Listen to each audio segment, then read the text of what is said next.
नमस्कार, मैं रमाकांत गुप्ता। आप देख रहे हैं नेशन 24 न्यूज। रुक करते हैं अगली खबर का।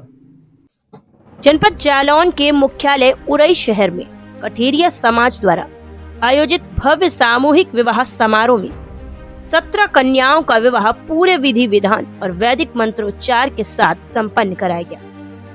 कार्यक्रम में मुख्य अतिथि के रूप में मैनपुरी की सांसद डिम्पल यादव ने पहुंचकर नवविवाहित जोड़ों को आशीर्वाद दिया और उनके सुखमय दाम्पत्य जीवन की कामना की।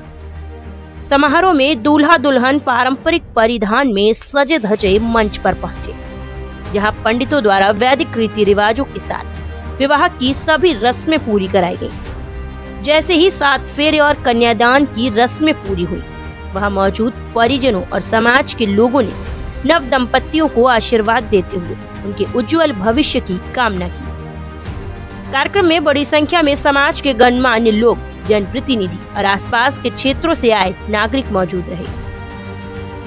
आयोजन समिति की ओर से सभी नवविवाहित जोड़ों को गृहस्थ जीवन की शुरुआत के लिए आवश्यक घरेलू सामग्री, कपड़े और अन्य उपयोगी उपहार भी भेंट किए गए।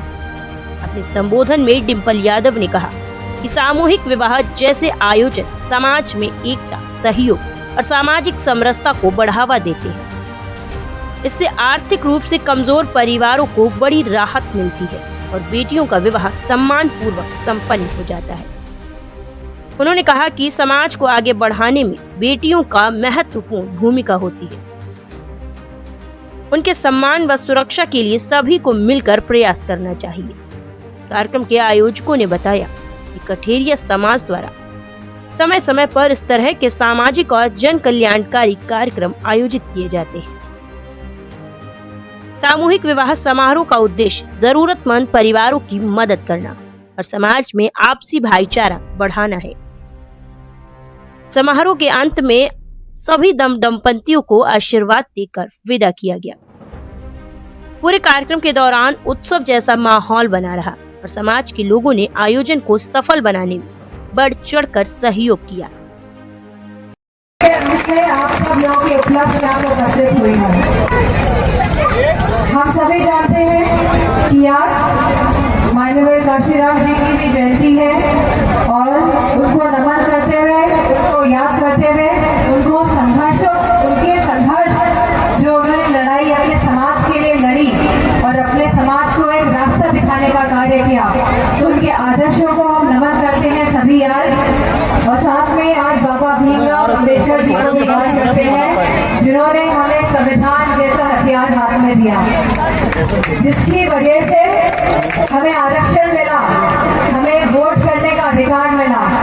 तो आज माननीय काशीराम जी को याद कर रहे हैं, वहीं बाबा भीमराव अम्बेडकर जी को भी याद करते हुए नमन करते हैं। आज हम सभी जानते हैं तरीके की हालत गैस की है। सरकार कह रही है पर्याप्त गैस है और जो भी इराक से भी गैस सिलेंडर जो एलपीजी आ रही है, लेकिन हालात जिसके तक बने, इस पे पार्टी का क्या रुख है?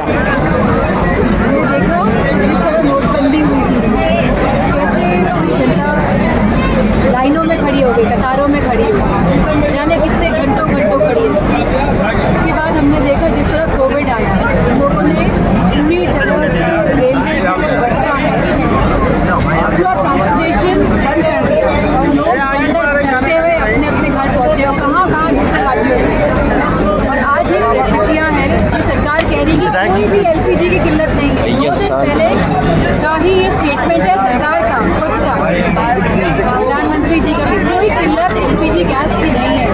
लेकिन अगर हम वास्तविकता से परिचित होंगे तो हमें पता चलेगा कितनी किल्लत है, कितनी महंगाई है, काला बाजारी हो रही है, लोगों को लाइन में खड़े होना पड़ रहा है घंटों।